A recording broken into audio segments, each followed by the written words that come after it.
Namah Shivaya and divine greetings from the Sadhana team. You're tuned into Mzansi's ultimate Hindu magazine program, right here on 3. Today on Sadhana, we feature the long-established spiritual heart of Laudium, the Ladium Tamil Association's Sivan Alayam. Staying on in Gauteng, we delve into the practice of Shiv Yoga and its healing properties. Also on Sadhana today, we serve up a yummy stir-fry on conscious cooking and then move on to chapter 4 in our Bhagavad Gita series. Standing tall against the Laudium sky is the impressive Gopuram of the Sivan Alayam. Its burst of colour and traditional designs brings a little bit of India to this part of Africa. The Alayam is currently undergoing massive renovations in preparation for its Mahakumbha Abhishekam this year. We visited to find out more.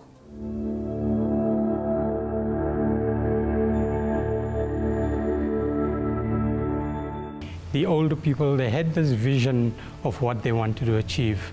And in 1965, they came up with the idea of doing the INR prayer at this temple, before the temple was obviously built. And that was our cornerstone of all prayers. Because we acquired the land, we put up marquees for functions, and people responded very well. So that was the beginning. Whenever we had a function, marquees were put up and people used to come. And from there, we saw the temple growing and flourishing. And with that, they raised funds. And what they did in those days was, these little money box tins is what they used, and they gave that out to all the people in the community, as well as outside of Pretoria, to like Lenasia, as far as Durban and Cape Town. These tins used to go, and once a year it used to come back to the temple. And with that money is what started the temple. In 1970, we built the hall, and then we started doing weddings, which was like a Sangam wedding, and then the people used those funds to build the actual temple that we have today.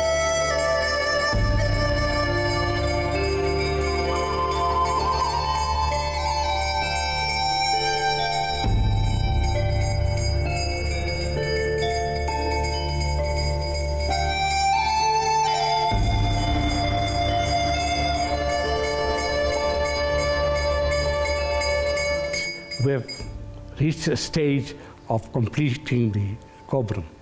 Our forebears always had it in mind that the temple is incomplete without the Gopuram. And had they been around, they would have been very happy with the progress we have made. The devotees or members of the congregation, they enter the Gopuram first. And the Gopuram, the deities in the Gopuram, welcome the congregation, and thereafter they come inside the temple to pray. In 2014, we started to plan for the Kumbha Abhishekam, and obviously at that point in time we did raise enough funds, so we decided to revamp the Gopuram that we have. And with that is how all the construction has started to take place. We were very fortunate that people that have come from India have constructed, helped us with the construction as such. However, the Gopuram itself was painted by people from India. The Navakarga and the Yagashala is being currently painted by local artists.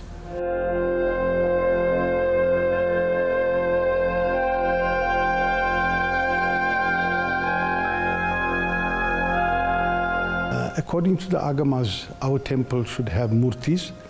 And what we've done is that a lot of devotees that have come to our temple and asked for these photographs to be placed here, we are now going to open what we've called a meditation center, which is in the throes of being refurbished now.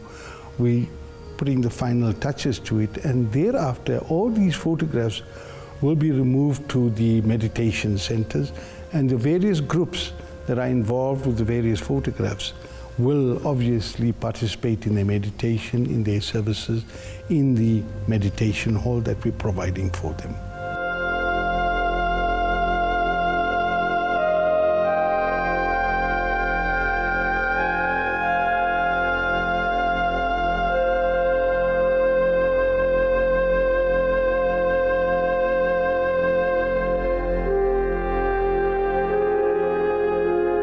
It's a very unique style of temple. We don't have the alcoves like the normal India temples. We've got 3 arches, and the 3 main deities are shown there, the Shivan family, Namah Shivaya, Muruga, and Ganesha. And thereafter we have the other murtis that are important to us and important to the community. So if you sit in our temple at any one point, you'll be able to see all the murtis.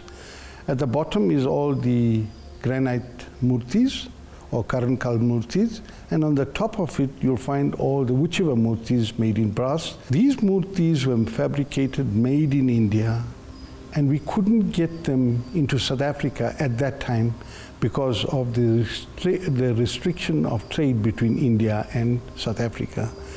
Community assisted us in bringing these murtis via Singapore. When anybody comes to this temple, they get the impression that there is a living God in the temple.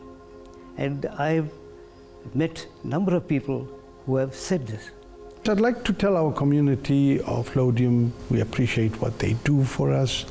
They're always here with us. They support us in any which way we ask them.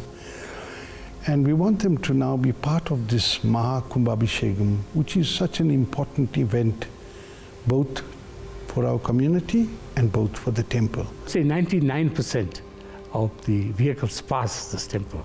So everybody has got their eyes set on the temple.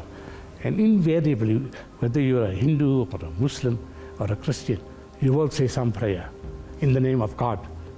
And this temple serves that purpose.